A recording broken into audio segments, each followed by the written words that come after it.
کیا تم خیال کرتے ہو کہ غار اور لوح والے ہماری نشانیوں میں سے عجیب تھے؟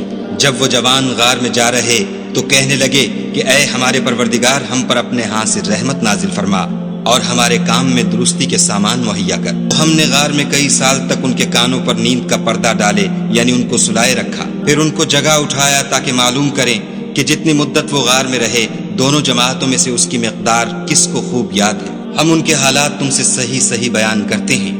وہ کئی جوان تھے جو اپنے پروردگار پر ایمان لائے تھے، اور ہم نے ان کو اور زیادہ ہدایت دی تھی، اور ان کے دلوں کو مربوط یعنی مضبوط کر دیا۔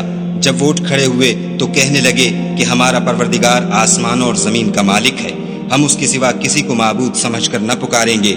اگر ایسا کیا تو اس وقت ہم نے بعید از عقل بات کہی، ان ہماری قوم کے لوگوں نے اس کے سوا اور معبود بنا رکھے ہیں۔ بھلا یہ ان کے خدا ہونے پر کوئی کھلی دلیل کیوں نہیں لاتے؟ تو اس سے زیادہ کون ظالم ہے جو خدا پر جھوٹ افطرا کرے؟ اور جب تم نے ان مشرکوں سے اور جن کو یہ خدا کے سوا عبادت کرتے ہیں ان سے کنارہ کر لیا ہے تو غار میں چل رہو، تمہارا پروردگار تمہارے لیے اپنی رحمت وسیع کر دے گا اور تمہارے کاموں میں آسانی کے سامان مہیا کرے گا۔ اس زمانے میں کہیں بادشاہ کوئی تھا، ڈیسیس یا دقیانوس جس کو کہتے ہیں، اس کے زمانے میں کچھ جو عیسائی تھے حضرت عیسیٰ پر ایمان رکھتے ہیں، آج کے عیسائیوں پر قیاس نہ کیجیے، جو نصارہ تھے حضرت عیسیٰ کو ماننے والے جو موحدین تھے، ان میں سے کچھ نوجوانوں کی پیشی ہوئی بادشاہ کے دربار میں۔ انہوں نے کہا کہ تم اپنے نئے دین سے اگر باز نہیں آؤ گے، اتنے دن کی مہلت تمہیں دی جا رہی ہے تو تمہیں سولی چڑھا دیا جائے گا، بس مہلت دی جا رہی ہے، جاؤ غور کر لو، سوچو۔ ان لوگوں نے آ کر سوچا کہ اب نہ تو ہمارے لیے یہ ممکن ہے کہ ہم مقابلہ کر سکیں، چلو کسی غار میں چھپ جاتے ہیں، دیکھیں اللہ تعالیٰ کیا کرتا ہے ہمارے لیے۔ وہ ایک غار میں جا کر چھپ گئے، اور غار میں جا کر چھپے ہیں تو اللہ نے انہیں وہاں پر سلا دیا، بہت تاری نہیں کہ سلا دیا، اللہ کروٹ بھی بدلواتا رہا، ان کے لیے سارا کچھ بندوبست کیا، اللہ کی قدرت میں تھا۔ حضرت عزیر کو 100 برس کے لیے مار دیا تھا، موت کے بعد ان کو دوبارہ زندہ کر دیا۔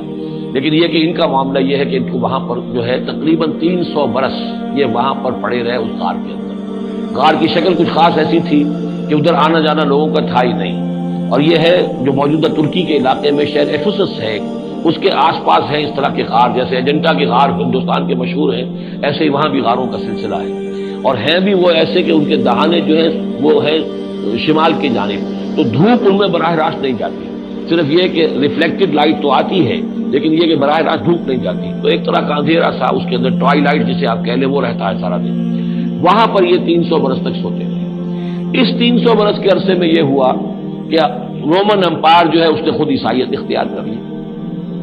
300 عیسوی کے اندر کانسٹنٹائن جو تھا ایمپرر وہ عیسائی ہو گیا، اب پوری امپائر جو عیسائی ہو گئی۔ اب اس کے زمانے میں اس کے بعد تھیوڈوسیس ہے ایک، 446 عیسوی میں یہ تھا، اس کے زمانے میں اللہ تعالیٰ نے ان لوگوں کو جگایا 300 برس کے بعد۔ اب یہ سمجھ رہے ہیں کہ وہی زمانہ ہے، وہی کفار کی حکومت ہے، وہی مشرکین ہیں۔ اب انہوں نے ڈرتے ڈرتے اپنے کسی ایک آدمی سے کہا بھائی جاؤ یہ لے کے سکہ لے کر جاؤ چاندی کا، اور کچھ نہ کچھ کھانے پینے کے لیے لے کر آؤ، دیکھنا لیکن اس طرح ہو کہ ہمارا پتہ نہ چل جائے کہ ہم یہاں چھپے ہوئے ہیں۔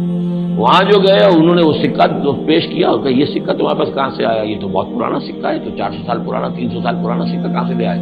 تمہیں کوئی خزانہ ملا ہے؟ بہرحال اس حوالے سے اب وہ جو ہے وہ پکڑے گئے، ان کی حالت جو ہے وہ جو بات سامنے آ گئی، لیکن جب بات سامنے آ گئی تو اب ان کا بہت عزت کی گئی، اس لیے کہ اب تو جو ان کا مذہب تھا در حقیقت پوری مملکت کا مذہب وہی ہو چکا تھا، تو صورتحال تو تبدیل ہو چکی ہے۔ پھر یہ کہ اس کے بعد تفصیل معلوم نہیں ہے کہ غالباً وہ جا کر اپنی اسی غار میں وہ سو گئے ہیں یا دوبارہ اللہ نے ان پر وہی پر بہت تاریخ کر دی ہے، اس کا دروازہ بند کر کے اور اس پر ایک تختی لگا دی گئی ہے۔ یہ اصحاب کہف ہے۔